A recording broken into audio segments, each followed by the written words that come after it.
এভাবেই ছিল আরাম। ওই যে ভেঙে দিয়েছে, ভেঙে ওই যে তালা আর ওই যে হুকটা, এগুলো সব মানে টেনে টেনে ভেঙে দিয়েছে, টেনে টেনে। এটা ভেঙেছে টেনে, এই যে তারপরে এইদিকে করে, তারপরে এটাতে করেছে, কোনো বাদ দেয়নি, মানে টাইম পেয়ে টাইম দিয়ে ভালো করে করেছে। বাড়িতে কেউ না থাকার সুযোগ নিয়ে এক পরিযায়ী শ্রমিকের বাড়িতে চুরির ঘটনা ঘটল হরিশ্চন্দ্রপুরের বালুভরাট গ্রামে। রবিবার মধ্যরাতে ঘটনাটি ঘটেছে। অভিযোগের ভিত্তিতে পুলিশ ঘটনার তদন্তে নেমেছে। স্থানীয় সূত্রে জানা গিয়েছে, পরিযায়ী শ্রমিক মোহাম্মদ কাদের পরিবারকে নিয়ে বিহারে এক আত্মীয়র বাড়িতে ভোজ খেতে গিয়েছিলেন। দুদিন সেখানে ছিলেন। সোমবার সকালে বাড়ির দরজার তালা ভাঙা দেখতে পান স্থানীয়রা। ঘটনায় চাঞ্চল্য ছড়িয়ে পড়ে। খবর পেয়ে ছুটে আসে কাদের। দেখেন বাড়ির দরজার তালা ভেঙে রূপোর অলংকার, বাসনপত্র, কাপড় চোপড় এবং টাকা নিয়ে চম্পট দিয়েছে দুষ্কৃতীরা।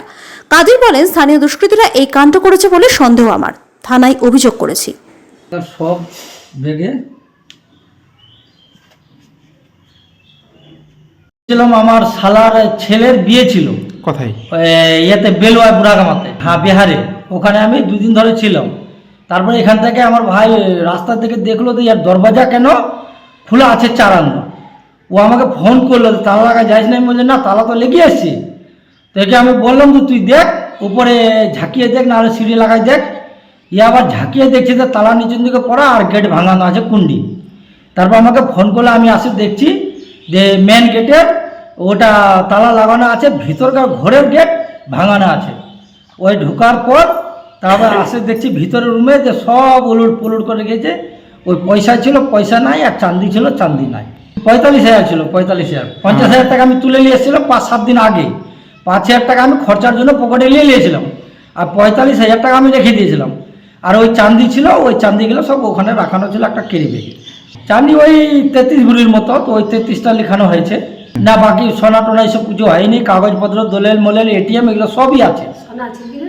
সোনা ওই ছোট্ট বালি ছিল, ওই ঘরে ছিল, ওই ডিব্বা থেকে ছোট ছোট ছিল ওগুলো।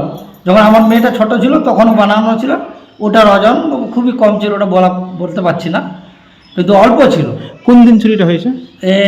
পরশুদিন রাত্রে, রবিবার রাত্রে। আমি শনিবার রাত্রে ছিলাম আর রবিবার রাত্রে। কালকে এসছি আমি সোমবার এখানে। হ্যাঁ, অভিযোগ করেছি থানায় কালকে।